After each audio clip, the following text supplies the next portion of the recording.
if I click, oh yes, thank you. Forgot about that. Thank you, Lauren. Sheets, now I have a whole list of sheets that are on the topic of Seder. So these were what we talked about before, but now I'm going to show you, we often get questions about an advanced search. Let's say I want to search within a specific text. So here I'm just searching the whole site, but what if I want to search within a certain text? So if I type in the search bar, I'm going to type Seder again, but I'm not going to choose the hashtag one. I'm going to go all the way to the bottom, and I'm going to search for the word my keyword in quotation marks. So whatever I put in, there's always going to be one at the bottom with quotation marks. And if I click on that one, now I do have sources and I do have sheets, but I also have filters, and I can filter the text. So I can say that I'm interested in Mishnah about Seder, or I thought I would pick something a little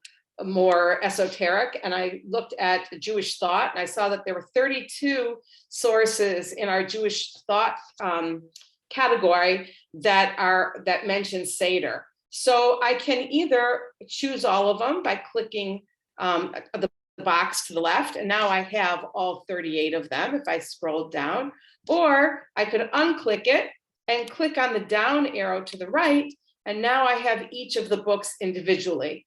And I can see in the parentheses how many references to that topic there are. So when I was looking at this, I thought, well, there's a lot here that I'm not so familiar with, because so not all these books I know. So I wanted to click on Nefesh HaChaim, because truthfully, when I looked at it, I wasn't familiar with that book. And so now I have only the 20 sources of Nefesh HaChaim, and I have them listed here. Now, if I click one of them, I go to the text. And we can talk about that in a little bit. Actually, I'll show you right now. Here's another, we'll do this a little bit more later. So here's a text that I didn't know about before. And so I want to know what it is. I click on the text to open the resource panel. And the first choice is about this text. And this is great because it now tells me the author of the text. It tells me something about the text, which I didn't know about before. I didn't know who wrote it. I didn't know what it was about. I didn't know when. And here it tells me when it was written. It tells me the version I'm looking at. Here's my Hebrew version. And it tells me about my translation. So it was translated by Leonard Moskowitz in Teaneck in 2012. And this is not common. I hadn't actually seen this before, but I have a whole translator's introduction on the side, which I thought that was really interesting. This is not something that's very common, but if you get it, that's a jackpot. So I could read all about this text, so I know exactly what it is that I'm reading. We're going to talk about that a little bit more, so I'm not going to go deep into that. But I'm now going to go to a different example on also this filtering, so I can look within a certain book. You can also do it in Hebrew. So if you don't have Hebrew on your keyboard, the search bar has a Hebrew keyboard all the time if you click it. I do have Hebrew on my computer. It's easier for me just to type in Hebrew. So I'm going to type in Aseret Hadibrot. Now I could choose the topics page, but I'm going to go all the way to the bottom and do this more in-depth search. And I see that I have over 3,000 times that Aseret Hadibrot is mentioned. So I can do the same thing that I did before about choosing filtering by category and then down to the book. I also can, and this is in English too, but I think it's even more useful in Hebrew. I can do exact matches only. So remember, we had over 3,000. If I do exact matches, now I have 98 that exactly say Aseret Hadibrot. And then I can, let's say I'm interested in Midrash. I can click on Midrash and I see that I have these two Midrashim. And so it helps me to filter by the books that I want. On Sheets, you can also filter, only your filters are different. It's by topics. and collections. So these are sheets. So sheets that are also, they're about Aseret HaDibrot, the 10 Commandments, but it also might be about Shabbat.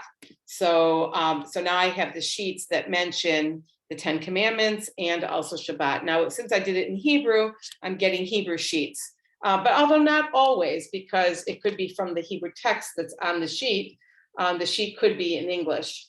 But this is the way that you can filter, and you can look more specifically with, you don't have to look through the whole library. So a lot of people ask about that. Again, you're going to type the keyword in the search bar, and you're going to choose the bottom one that's in quotation marks.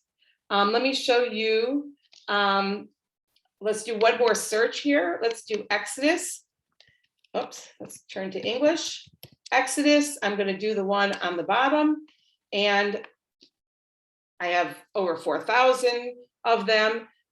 These are sheets. I'm going to go to 13,000 sheets, 4,722 sources.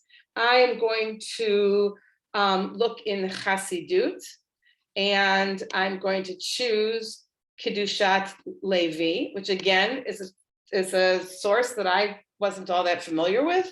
And I'm going to show you a little bit more about what that about page can do for you. So again, I'm going to click on it, go to about this text. And here I have the book. I have the author, Levi Yitzchak of Berdichev. I have an explanation about the book. And this one also tells me the translation. And if I wanted to, I could click on the name of the author. And now I go to his topic page. And I can learn more about the author. I know when he lived. I can go to his Wikipedia page, his Jewish Encyclopedia page. Sometimes there's relatives or students or teachers, and it will have all of his works on Sefaria, which here there's only the one. So I can find out tons of information from this about this text section. Also, again, about the translator. And this is really important. People want to know about how they can use or reuse the text. So every text on Sefaria has its own license.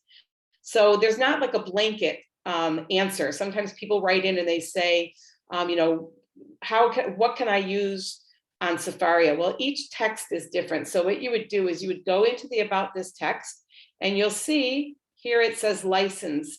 And it says CC BY, and that is the Creative Commons, which is an organization, a nonprofit that has unified the licensing. So people, when they put things out there, they decide what license they want.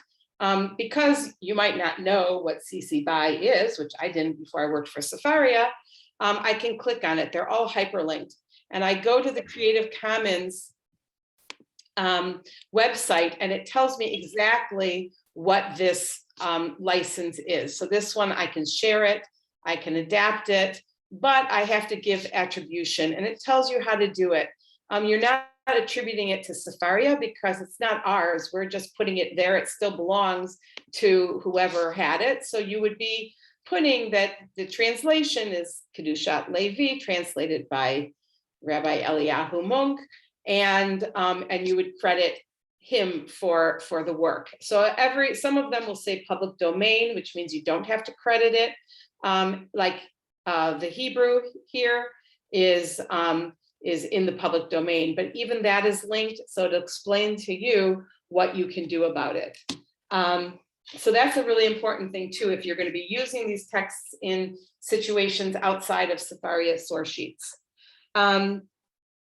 So another thing that's very nice on the top of this section, on the resources, and I'm going to stop after I show you these two more things so that you can ask questions.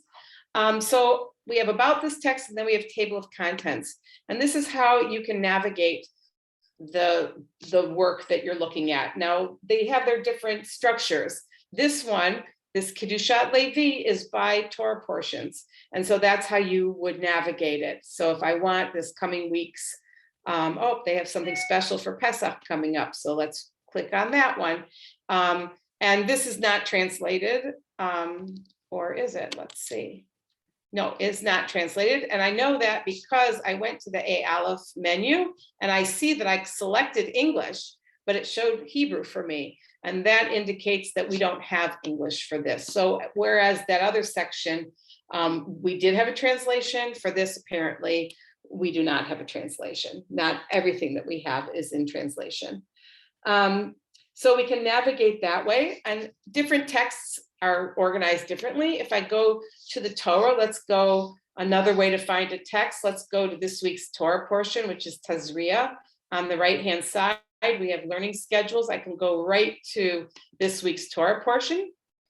And here it is in Hebrew, in English only. I'm going to put it in bilingual. And I'm going to open up the side, on the side, the resource panel. And I'm going to go to the table of contents, and you can see that we have a couple different structures for the Torah. We have it by chapter. So if I know what chapter I want to go to, I could click to whatever chapter. We have it by Torah portion and the aliyot. So you can see that I'm at the beginning of Tazria. It says Tazria, and the number 1 is in bold. This is the first aliyah. If I go to 4, I'm now, Emily, I should be at the 4th aliyah. Oh, it's still moving. Okay, well, that is, well, it went back to the first. Okay. You know what, when I'm on the Zoom at the same time, it's a little bit slower. So it will get there, but it didn't yet. But that is the way I would navigate that on the side. And the last thing on the top here, we have translations. So for some texts, we have no translations. Some we have one, some we have many. For the Torah, we have many selections of English translations, and we have many, many other languages as well. We have French, we have Spanish, we have Yiddish, we have many, many. You can go through and have fun seeing them all. It'll show you which one you're currently looking at. This is our newest translation. We have 2 new translations. This is the Contemporary Torah JPS, and this is a gender sensitive translation. And I can choose that one. I can choose, this is our other new one, which is the Everett Fox translation, which is a highly respected, interesting translation. But then I also have the Korean Jerusalem Bible, the Metsuda, these ones we've had before, all these different choices. What is also new is that now when I choose one, so now I chose the Everett Fox, if I choose it for one book of the Torah, it will choose it for all 5. So I'm in Leviticus now. So now I'm going to go to Genesis, and you will see that it's the Everett Fox. On the top, it tells you which translation you're looking at.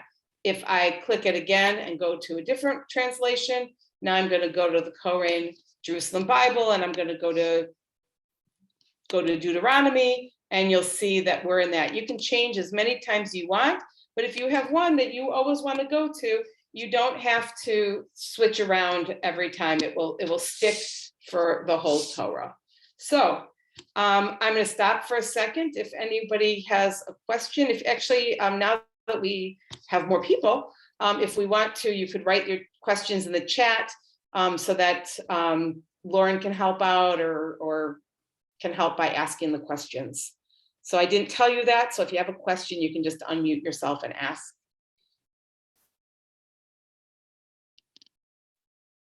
Okay. Then we're going to keep going, but as we go, if you do have questions, feel free to write them in the chat. I will be taking a break again in a little bit after I show you some more things. So this was going deeper into how you find texts, how you learn about the text, how you do searches. So the next section I want to show you about is texts that you might not know about. So one thing also that you might not know is that you can get notifications of new texts.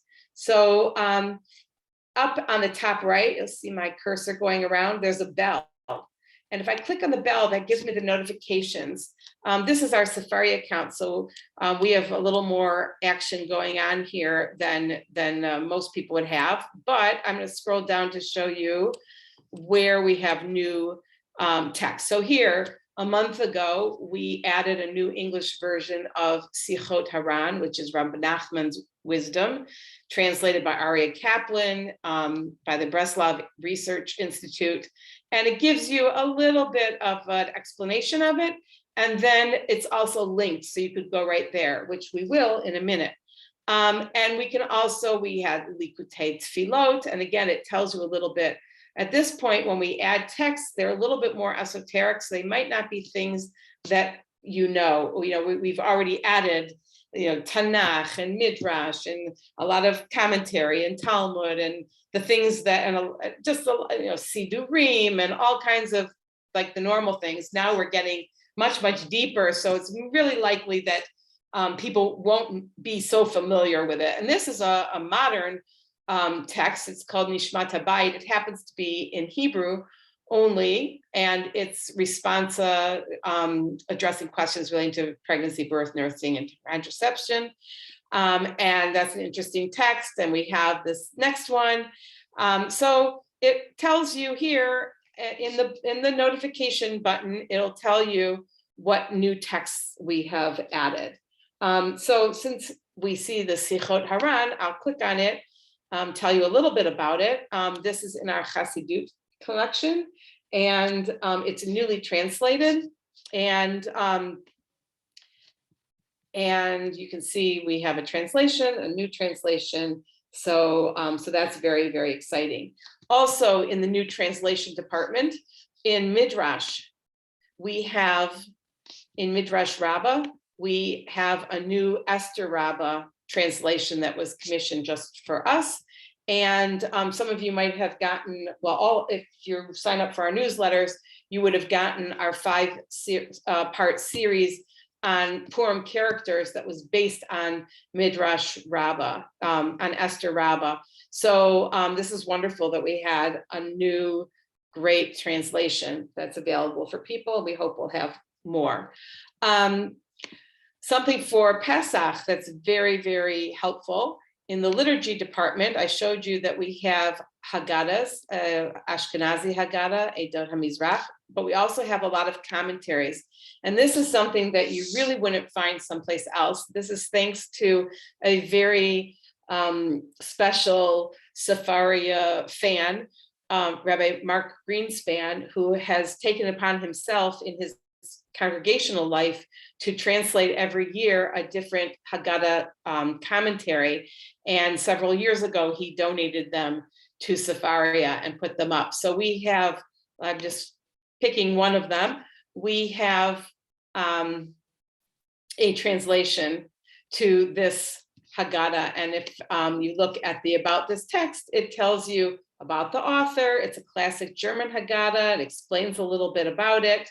Often Rabbi Greenspan also puts in his comment on the commentary, and these are really, really great. And we have about 11 of them that are fully translated. So if you're looking for something new for your Seder, this is a great place to look. And the last place for finding texts that you might not have known, that you wanted to know about, is the community page. On the top, we have text, we have topics, we have community. On the community page, we always have a sheet that we have curated that we think would be interesting to people on the Torah portion. We sometimes have one on the calendar. Today we do, it's on Shemitah because it's a Shemitah year. We have something on Talmud or rabbinic literature. This one happens to do with Tu B'Shvat. I'm very familiar with this sheet. It's very nice. It's from the National Library of Israel. And often we have something that is a tutorial helping you to learn how to use Sefaria even better. Then we have recently published sheets. So if you want to see what are the newest sheets on the site, and you can notice that like some of them are for this week's Torah portion, and this one was published 9 hours ago. And so you're getting new material, and you can scroll down here and see some of the newest things on Sefaria. Okay, before I'm going to take a stop the share so I can see you and just take a quick poll, because I don't want to waste your time with things that you've already very familiar with. Sheets, you know where sheets are connected to the library? Thumbs up, thumbs down. Okay, then how about the web pages? It's okay to say no. No, okay. I'm gonna share my screen again. We'll do that quickly because web pages I think are super fantastic. So let's go again to this week's Torah portion. Web pages are a great place to find something that's just like a short a Dvar Torah, a lesson on something having to do with the text. So I'm going to go. I'm not doing the first part. Let's start. Tazria is one of your trickier Torah portions, but I'm going to click on the side. So sheets, we have the sheets that are attached to it. There's 64 sheets. There's 744 web pages that are attached to this verse. So this is our linker that different web pages use to connect themselves to Sefaria, and we can connect them back. Just to give you an idea, there's all types of different websites. My Jewish Learning is always going to give you a really interesting, basic, very accessible to someone of all different backgrounds. So this one, let's see, I wanted to show you the leprosy of irresponsible speech. And here you would read their blog post, but it's something that has to do with this week's Torah portion because it was connected. This is our LA connection. This was written by Rabbi Dr. Bradley Shavit Artson from LA. He always writes interesting things. So that's one. And for a different point of view, we have a very wide range of websites. Or Torah Stone. This is Rabbi Riskin, if you're familiar with him. He's a rabbi from New York, who's the rabbi of Efrat in Israel. And he wrote one, let's see, what did he write that I wanted to show you? Okay, we'll just pick this first one. And my computer's thinking about it. Okay. And so you can read what he had to write about this week's Torah portion. So there's a lot of great material there that you can look around at. Let's go to another exciting feature, and that is manuscripts. So for the Tanakh, for the whole Bible, we have, which our Hebrew text is based on the Leningrad Codex, we actually have a link to every page of the manuscript. So if I click on it, I'm at 13:2, I click on it, and now I'm going to see it in large, and I can make it even larger. So if I want to actually see the words, the writing from the Leningrad Codex, which is in Leningrad, I believe, you can read about the Leningrad Codex in Wikipedia. It's very interesting, and you can actually see, the text. So you can do that for the Tanakh with the Leningrad Codex. You can do it with Talmud, and with Talmud, you can see several. You can see 3, to be exact, 3 different manuscripts. And it's interesting to see the evolution of what the Talmud looked like, how it was written. It wasn't always written in the way that you might, there's 4 now. Okay, so you can see a little bit, this is the Vilna, which people are now more used to. But here's an earlier one from 1342, what a page of Talmud looked like. And you can, click on these and make it big and actually see the script, the writing, which is beautiful. And our newest manuscript, we have this for the Talmud, the Babylonian Talmud, and for the Jerusalem Talmud. But our newest, most fun thing is back to the Haggadah. And we have some manuscripts of Haggadahs, and they are illuminated. We have them for the 4 sons or the 4 children. And if I click on them and I go to manuscripts, you'll see that we have 60. And all of these, you can, tells you the date, it tells you where it's from. I'm just going to randomly click on one of them, and then you can do the same thing about making it big. And what's so interesting on these is you have the 4 children, the wise, the wicked, the simple, the one that doesn't know how to ask a question.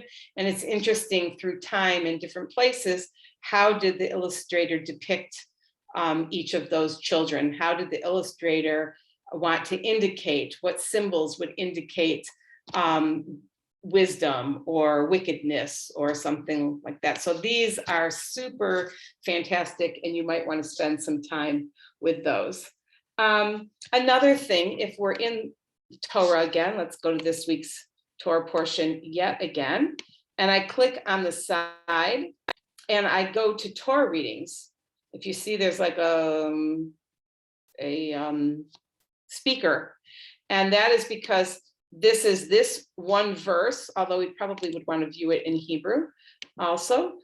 So it's this verse, and if I play it, the person will be chanting the verse with the Torah trope, with the Torah cantillation. It's not going to play all that well because I didn't have it set up to do that, but so if you could hear that, that's great. If not, imagine a person chanting that verse. We have this only for the Torah, and those are, if you want to hear verse by verse something being read, you can do that. And the last thing I want to show you from we've looked at topic pages before. We've looked at searching for them on the top based on topics we're interested in. We put keywords there, but also when I'm in a text. So let's say I'm in this text and I'm interested in what topics would be connected to this. So I can go on the side to topics, and you can see that there are 6 topics that are connected to this verse. Birth, this one talks about birth because you can see that it is about birth. Leprosy, impurity from birthing. This is the parsha. Well, often it's a double parsha, two portions together. So each of those, and pregnancy. But let's go to something else. I don't know. This whole Torah portion kind of stays in those areas. So let's go to a different Torah portion. Even though it's not this week, we can go someplace else. I'm just going to go randomly in Genesis, and I'm going to click on it and look at, there are 6 topics again, but this is about Isaac and Esav and Jacob and Rebecca, and the Torah portion, 2 different Torah portions on this one. And I could go, like, this is about Rebecca, so I might want to go to Rebecca's topic page. So that's another way of doing this. So I'm going to stop again for questions. I don't know, Lauren, did anybody write anything, or if anybody has a question you can ask? I know I received a couple of questions privately. If that person wants to share them out loud, if they feel other people could benefit from it, welcome me to. I know that one though, Gary, if I can just draw attention to, you had mentioned that you use the notes feature, which is a very interesting usage, which I think is not known enough. And so maybe Rachel, you want to show us like how to do it and like different ways to find the notes. I would love to. I love the notes feature. The notes feature is one of our features that you do need to have an account for. Most things on Sefaria you do not, although there are some really, really great reasons why you would want to have an account. So I'm going to show you some of those, but one of them is to make source sheets. Another is to take notes. So you have to be logged in. So I'm going to just pick something. Let's go in Exodus. I don't know, just picking randomly here. Okay, so here I am on chapter 4, verse 1, and I click to open the resource panel, and I go down to tools and I click on notes. And so here I get to write a note. So this is my note about Exodus 4:1. I could write anything. Maybe I'm learning in a class and I have something to write. Maybe I'm a teacher and I want to remind myself something I want to teach my students when I get there. Maybe it's a thought I had about this, whatever it is. I type my note, I add note. And so then you can see my note is on the bottom. I can also edit it if I think, oh, I didn't really want to say that. Now I'm back, I can edit it. I can say, I really wanted to say more. And then I can save that. I also could delete the note, which I hope I'll remember to do after, since no one really wants to see this note. I can either go to my notes, which I'll show you that in a minute, but also you can now see that in the notes, just like every time we had a sheet, it tells you how many, it also shows you that you have a note. So if I come back to this years later, and I'm studying this, and I come back to this verse, and it reminds me, oh, I had a note, so I can open it up. And that's one way to find your note. Another thing is I can go to my notes, and that's going to take me to my profile page. And on your profile page, where you have your listing of your sheets and collections, you also have a listing of all of your notes. So I might say, oh, I wrote a note, but I don't really remember what that note was. I don't remember what verse it was. Here are some notes that that we took. These are it's a joint account for us, so I don't know whoever knows whose these notes are, but I can also go back to it this way, and now I have my notes. So that's a great reason to be logged in. Another great reason to be logged in, which I'll show you while we're here, it's also on my profile page, is that when I'm logged in, it's kind of, it's keeping my history of what I've been looking at, and it can give me an idea of what I've been studying. Now, again, this is a joint account, so it's not really giving me, Rachel Buckman, what I've been learning, but I also have my own account, and I like to do my own learning on there because I like to track and see what I'm learning. So this is the profile button over on the right. It will either have your initials if you haven't done anything. It could have, we uploaded our logo, since this is our Sefaria education account. People who upload something generally all upload a photograph, but it could be an icon that you like. And I can go to there are many things I can do here. I can create a new sheet. I can check out my account settings. I can switch from English to Hebrew. I can go to our help center where we have help sheets for all kinds of things. But I'm going to go to my profile. And we'll see, because I am on Zoom, we'll see how it does. If it takes too long, we might not. But here's where I would edit my profile if I want to put my picture up or write more about myself and my settings. But I'm going to go to Torah Tracker. So over here on the right, underneath my picture, is Torah Tracker. And I'm going to click on it. And it can tell me what I've been learning.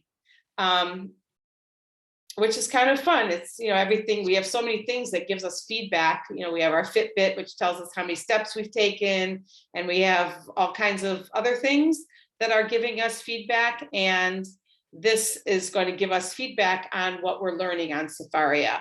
I was afraid that this is what was going to happen, because really it's a lot on the Zoom slows down the computer a lot, but I'll give it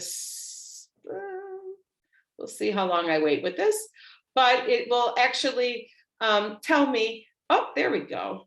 So this is year to date. We created 301 sheets. It's only March. I don't know if that's exactly right, but this is my reading category. On the left, this is my reading. So we've done a lot of Talmud and we've done a lot of Tanakh. And this is the average Sefaria user on the right. You also could look at it this way. So this on the top is this gold bar is the Talmud bar, and we're all the way over here, and the average users over here. But we're a little bit behind in Tanakh because we're over here and the average user is over here. So anyway, our most popular sheets that we look at, that we've made. No, I think these are the most popular sheets that we have made. And so anyway, it's a lot of, and you can also do your all-time texts and sheets and your reading. And we still have been below on Tanakh. Our favorite texts, our favorite sheets, and our most popular sheets. So this is a lot of fun, but you have to be logged in to enjoy this. Okay. couple more things before I really want to show you some very, very fun things. We also have a dictionary people are interested in. Let's go to some Talmud. Just randomly going to Talmud. Okay, so let's get into some Hebrew. And I'm going to open it, have my resource panel open, and I'm going to double click on a Hebrew word. And there is my definition. This one happens to be from the Jastrow dictionary. It could be, let's see if I can, oh, sometimes there's no definition found. Let me see if I can find something. Oh, you know what? I think it's being a little picky. Let's see. Come on. Okay, I'm going to talk nicer to it now. There we go. Okay, so this word, shachar. So we have an entry from the Jastrow dictionary. We have, these are all from Jastrow dictionary, several different definitions. Sometimes we'll have a different dictionary. This is the Klein dictionary. So whatever we have will be there for you. And this is something that you can only do on the website right now. So if you're on a phone or a tablet, you want to go to the Sefaria website, go to the browser, www.sefaria.org. It doesn't work on the app right now. You also can, there are also other ways to search, but this is what, a lot of people like to do, is to do it from within the text. Another thing that we have, which is really, really great also, is we have biographies of rabbis from the Mishnah and the Talmud and biblical characters. So if you see that I'm hovering over, it's in Hebrew, Rabban Gamliel, or also in English, you see that there's a dotted line underneath. Again, I need to have the resource panel open, and I click on it. This one's not a great example because it's not always clear which Rabban Gamliel. There were two, there were three. So it's not telling you. But if you get somebody, let me see if I can find somebody else here who is a more certain person of who it is. Let's see, I'm looking for a name. But it will tell you who that rabbi is. And what's really nice about that is, here we go. But see, we do not have there's no dotted line, so we do not have a biography for him. But when you're learning, it's often you want to know who is that rabbi who is making the comment, and also when they disagree with each other, are they from the same generation, a different one? Here we go, Rabbi Meyer, and here it tells us he's 5th generation, tells us when he lived. And it tells you a little bit about him, which is also very nice. If I click on his name, I would go to his topic page if I wanted to go in even deeper. So this is rabbis in the Talmud and the Mishnah. Another nice one, if I want to compare two texts side by side, I'm gonna not take the time because I really want to show you some really fun things at the end. So if I have this text here, now if you have a connection, it's going to be in related text, but maybe I want to see something that's not connected in the sense that it quotes each other. Maybe I want to just put in something totally different.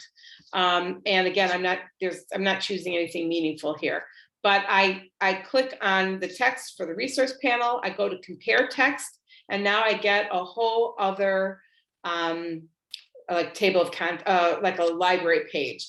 And so I can put anything again next to it. Again, I'm not picking anything meaningful. I'm just going to show you. Oh, why did it do that? Let's try that again.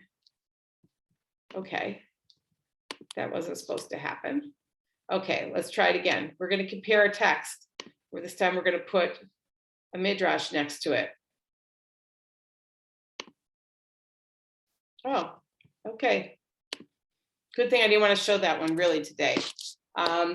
You can find that on one of our help sheets. I have to look into why it's not working quite properly. You can send us feedback on something. If you are reading a text, and this happens all the time, not all the time, but it can happen that there's a mistake, or there's something you think it's a mistake, or maybe it is a mistake. Maybe it's a scanning error, a typo, maybe there should be a space. The best way to report those is right from within the text, whether you're on the app or on the website. You click, and in the resource panel, you click on feedback. And then you select the type. So your feedback might be report an issue with the text. It could be report a bug, request something. The reason you want to do it from within the text is especially for reporting an issue with the text and reporting a bug, is it gives us information. So it will tell us what text you're reporting about. So let's say I'm reporting an issue, and then I describe it, and I say, the word, the other day I found one, priest. It was a typo. It was PREIST.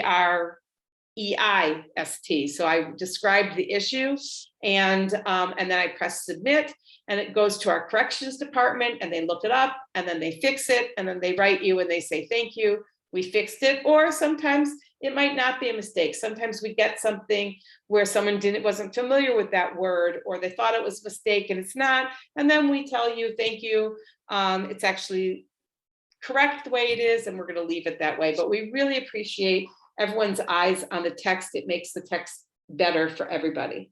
So feedback you can give us there. I'm gonna Hey, Rachel, stop. just a second, interrupt a Yeah. second.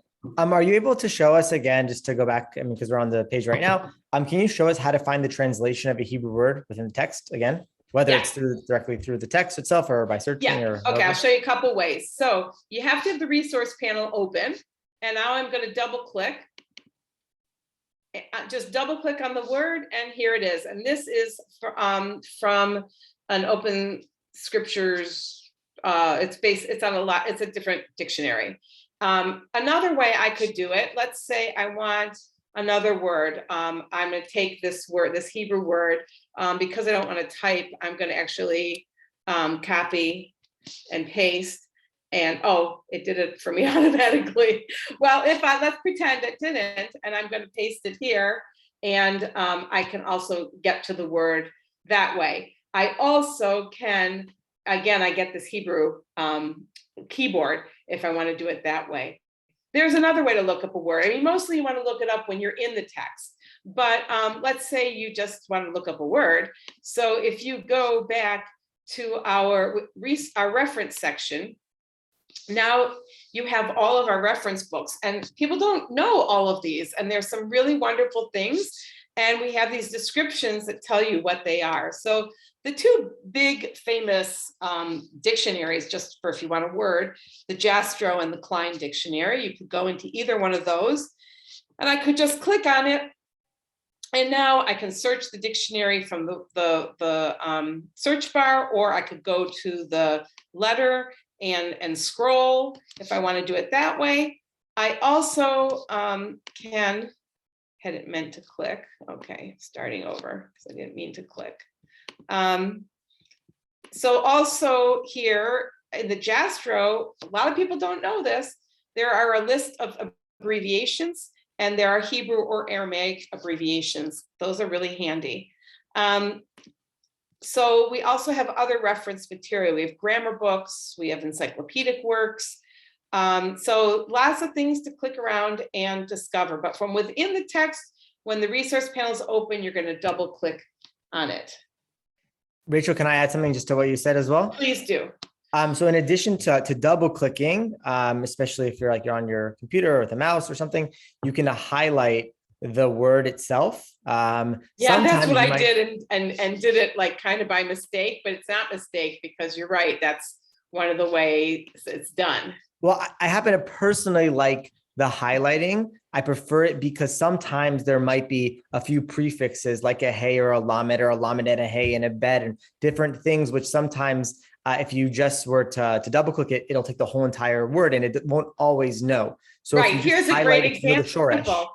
Exactly, because here we have ha'adama, and I might just want adama, so I'm just going to highlight that, as Lauren said. And if you, what happens if you do the whole thing with the hey? We're going to see. Okay, that worked. It works either way, but you're right. Sometimes it doesn't. Sometimes it doesn't. So it's good and to know you whatever can you do like. both. I mean, that's the other great thing is, I mean, we all have even things like layout. I like to have the Hebrew on the top and the English on the bottom. Other people like it like this. It's all about personalizing it. Why should we all, in the days when you had to hand out a printed thing, you only saw things the way the person who made it liked it. Here, if I'm in a class with somebody and I'm on it one way, I like to view it this way, and someone else likes to view it the other, whatever you like. So so that's really good. Let me show you a couple other things. I want to show you, we have the Torah tab. Actually, this is one of Lauren's favorite things. So I'm going to show it just because I do know how it is a nice thing. I have so many tabs open that, and I open tabs all the time, that for me, it gets a bit much, but it's really wonderful. And let's see, where am I going to do it? Lauren, talk me through it. I'm going to be here, right? Here, I can do it. Okay, on this side, it says Torah tab, and I click on it, and it's a Chrome extension. And I don't know that I'm going to install it right now, so I'm only going to tell you about it. But when I install it, then every time I open a new tab, it is going to give me a text. I can choose, do I want a random text? Maybe every time I open it up, I want today's page of Talmud, or I want the Torah portion, or whatever. This is a very fun thing to play with, gives you exposure to a lot of texts. So I highly recommend that. So I'm going to show you again how I got there, especially since I'm not really doing it. So we got there from the library page on the side, Torah tab. And I do want to show you the visualizations, because this is one of the very, very cool things. That's the technical term, by the way, it's a cool thing.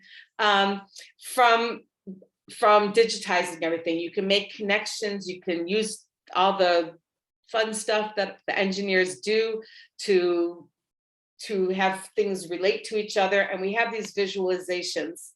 And our most popular one connects the Tanakh on the top with the Talmud on the bottom. And so this isn't the best way to navigate the site. This is a great way to get a visualization of what is the relationship. All of these texts are in conversation with each other. So this is where they quote, obviously the Talmud, which is on the bottom, quotes the Tanakh. So let's say I'm interested in, again, it's Pesach time. I want to look at the tractate about Pesach, Pesachim. I'm going to click that. Now I'm just going to have Pesachim on the bottom. This is all about Passover. And here we have the whole Tanakh on the top. And you can see, you might want to think of like, well, who would they be quoting? What parts of the Tanakh would they be quoting in Pesachim? So you might say, okay, Exodus. And you look on the top, and here, every one of these lines is another connection. So you see that at the beginning of Exodus, there's a lot, but maybe I want to just see Exodus and Pesachim. So now I have, these are every connection between every place that the Talmud, Pesachim, quotes Exodus. And interestingly, it's not the beginning part of the story so much. It's chapters 11, 12. This is the part about the actual Exodus. 15 is the Song of the Sea. And so you can see, and if you wanted to, you could click on any one and it would take you there. We have other visualizations between other books in our library. Here, Talmud and Mishnah Torah, and Tanakh and Mishnah Torah, and fun stuff to play around with and see the connections. I want to show you two more things, maybe. I have 4 minutes. I want to point out our donate page at the top. We are a nonprofit. We're supported by foundations and individual donations. We have several ways to donate. I mean, you click here and you find out about it. We have a sustainer program. We have people who make a monthly donation of whatever amount. We really That's really very, very helpful to us to keep everything going. So you could make a monthly gift. You can give a one-time gift. We have sponsoring a day of learning. So today we have one of our big donors actually passed away last week. And so this week's, today's learning is dedicated in memory of her. But you could do it in memory, in honor. We did it in honor of our son's wedding. I've done it in memory of my father. So you can do all kinds of, sometimes people do it to honor a teacher, which is a beautiful thing. We also have a store where we sell Sefaria swag. And that is on the bottom here, shop. Also, I want to point out 2 really exciting webinars coming up, and all of this is on the sheet. Maybe Lauren will throw that link back in, and he's also going to put the link to register. The first one is our Seder Leader webinar, which is on Sunday, April 3rd at 8 p.m. Eastern time. And that one is for people who are leading a Seder, whether you've led a Seder many times or you're new to it. We're going to show you how you can prepare using Sefaria with all kinds of creative activities. And we think that you will leave with new ideas, texts, and resources to bring to your Seder. That is April 3rd at 8 o'clock. And then our last new webinar, which I don't have the time of that we're having yet, but that one is our Sheets webinar, and we are just launching a new sheet editor. So this will be the first time that we're showing people how to make sheets on the new editor, and that will be Tuesday, April 26th, I believe, in the evening. But keep your eye on all of our social media to find out about that. So if you want to try out our new editor and see what it's all about and see how to make a sheet using the new editor, that would be your webinar. I appreciate so much spending the hour with us. And if you have questions, if Lauren has anything else, we're so happy that you took your some time to learn more about Sefaria. I have a funny story that on a Yiddish server I'm on, I said that even an Orthodox Jew and myself say the Shema twice a day. And someone got really confused and said, but that's something that's in the prayer book.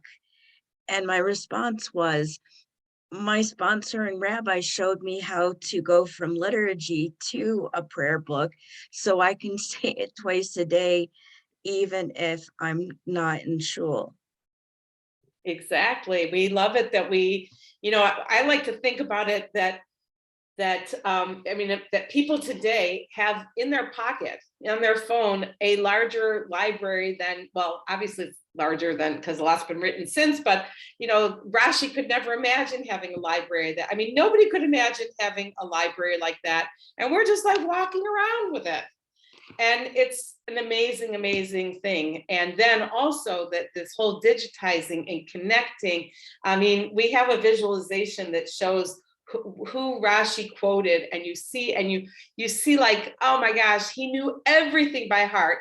And that's wonderful, but there weren't too many Rashis out there. I know I wouldn't have been one of them.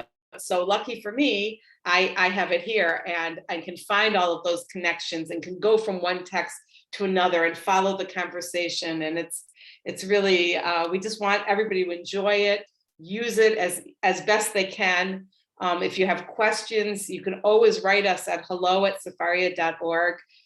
We have these help sheets to help you. We want you to really make the most of it and use it as best as you can to suit your needs, and choosing the texts that you like, and share it with everybody else. So thank you very much. Thank you for doing this. Take care, and please let us know if you have any questions. Bye. Bye.